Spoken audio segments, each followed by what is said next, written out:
กว่าตัวพี่น้องไก่ป่าพี่น้องมันอยากกันมอนี่พี่น้องเขานั่งไปปุ่นนึงมาสิบอยบอลมันขึ้นนอนพี่น้องคอยจับไปเนาะมอนี่บอลขับเสียงพี่น้อง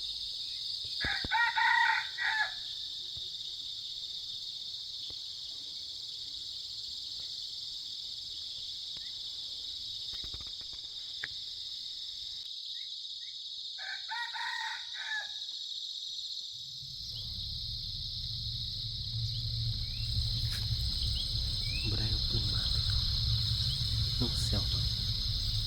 คันนึงเอาปืนมานี่ก็สิงับเลยพี่น้อง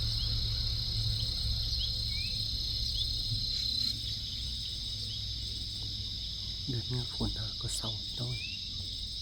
ฟ้ายังมืดตึ๊บเลยพี่น้องบอกปืนมาได้คันเอาปืนมาเขาก็สิงับมึงเลยพี่น้องก็มาจ้องมึงมดตอนออกตัวใกล้เห็นเนาะมันก็ขันมอนี่แหละพี่น้องก็จบไปปืนหนึ่งคันเอาปืนมามันจัดการเลยกับนกแซวนี่พี่น้องเดี๋ยวไว้โอกาสหน้านะนกแซวนี่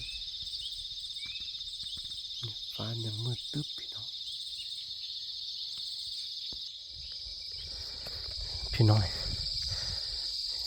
ยินเสียงไก่ขึ้นก่อนนอนนะพี่น้องเนาะเขาก็ลองทำตามไปกันด้วยกันเนาะว่าสิพอเห็นหรือเปล่าเนาะเป็นจังใดถึงว่าสิมันหรือบ่มันเขาก็ลุ้นไปด้วยกันเนาะเพราะว่าไก่ป่ามันอาจจะแห่เนาะพี่น้อง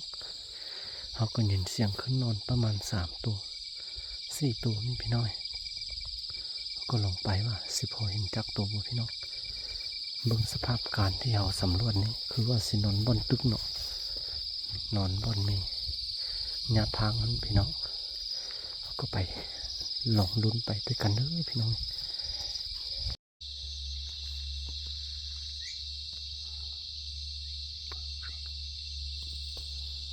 เห็นแล้วพี่น้องเห็นแล้ว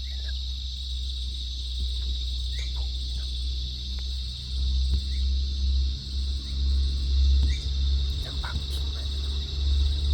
ค่อยยักไปก่อนใจเย็น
เรียบร้อยพี่น้องสุดยอดอีหลีพี่น้องตัวผู้นะพี่น้อง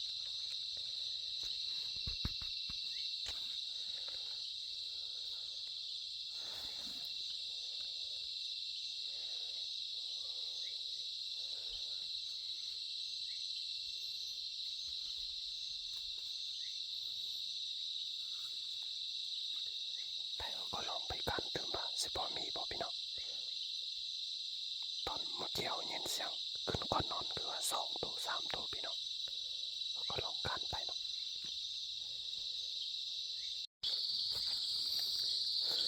กันไปเห็น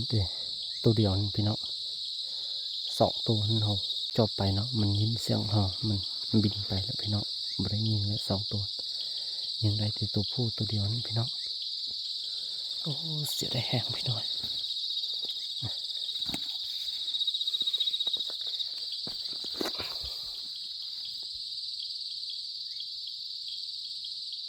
เสียดายแห้งพี่น้องที่บ่ได้ตัวแม่พี่น้อง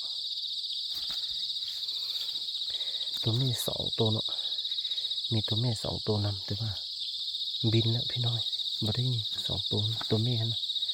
ได้ยินแต่ตัวผู้ตัวเดียวนี่เนาะได้แต่ตัวเดียวนี่อย่าว่าเดียวเด้อพี่น้องเลยตัวนี้ก็ประมาณปีนึงแล้วนะพี่น้องนุ่งเล็บมันเนี่ยเริ่มเหงาแล้วพี่น้องประมาณเซนนึงอะสุดยอดอีหลีแล้วพี่น้องถือว่าหมานแล้วพี่น้องมันเป็นอย่างเนาะได้ตัวเดียวเขาก็ค่อยไว้โอกาสหน้าพี่น้องเดี๋ยวนี้ก็สีเกมกลับเมือเลยเด้อพี่น้อง